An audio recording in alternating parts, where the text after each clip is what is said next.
তৰণী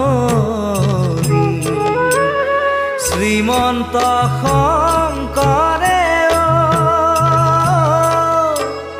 পাৰ ভাঙি দিলে শ্ৰীমন্ত শংকৰে পাৰ ভাঙি দিলে বহে ব্ৰহ্মাণ্ড কভেৰি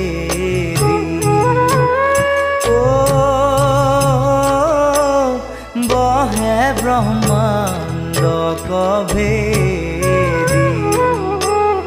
গোবিন্দৰ প্ৰেম অমৃতৰ